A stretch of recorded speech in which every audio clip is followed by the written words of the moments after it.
이 미국의 한반도 전문가들은 북한 문제에 대한 중국의 역할론을 강조한 윤석열 한국 대통령의 최근 인터뷰를 중국에 대한 경고이자 불만 표출로 해석했습니다.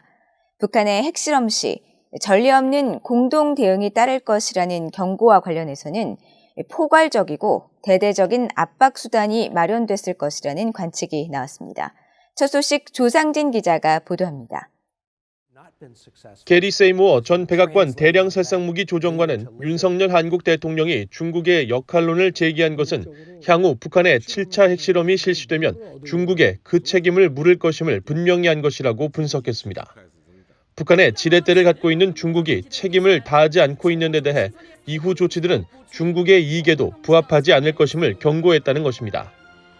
I think Yun is telling China, if you don't stop North Korea from conducting another nuclear test, then South Korea will have to respond in a way that China doesn't like. If North Korea conducts nuclear test, Yun is warning China that the U.S. and the ROK and Japan will respond in a way that China will find threatening. It could be increased regional missile defense, could be additional deployment of missile defense systems in Korea, like the THAAD system. 에반스 리비어 전 국무부 동아태 담당 수석 부차관보는 윤 대통령의 이번 발언에는 중국이 유엔 상임이사국으로서 제 역할을 하지 않고 있는 데 대한 한국의 불만이 담겼다고 진단했습니다. 그러면서 윤 대통령이 국제사회에 중국 책임론을 부각한 것은 중국의 한국과의 관계 개선을 원한다면 북한의 행동을 완화시키라는 분명한 메시지를 보내기 위함이라고 분석했습니다.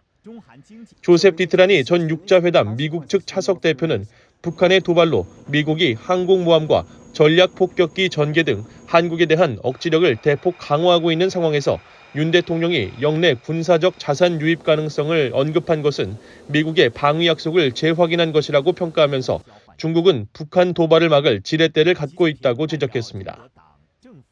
It was China that brought North Korea to the table to have the six-party talks, and it was China that hosted the six-party talks, and we did get a joint statement. And now China, being the only ally of North Korea, has the leverage at least stop its missile launch and a possible seventh nuclear test. 전문가들은 윤 대통령의 발언을 통해 다시 한번 중국이 북한의 실질적 변화를 이끌어낼 유일한 국가라는 것이 확인됐다며 중국의 역할을 끌어내기 위해 한국은 압박과 외교를 동시에 이어갈 것으로 진단했습니다. Well, I think you can do both at the same time. I think that President Yun's decisions to build on the alliance are appropriate ones. The discussions about more integrated missile defense, for example, the new agreement to share in real-time missile information. 와일더 전 선임 보좌관은 그러면서 실질적인 대북 영향력을 가진 중국이 북한의 대화 복귀의 변수가 될 수 있는 만큼 한국 정부에게 중국은 외교적 옵션이 될 수 있다고 전망했습니다. VOA 뉴스 조상진입니다.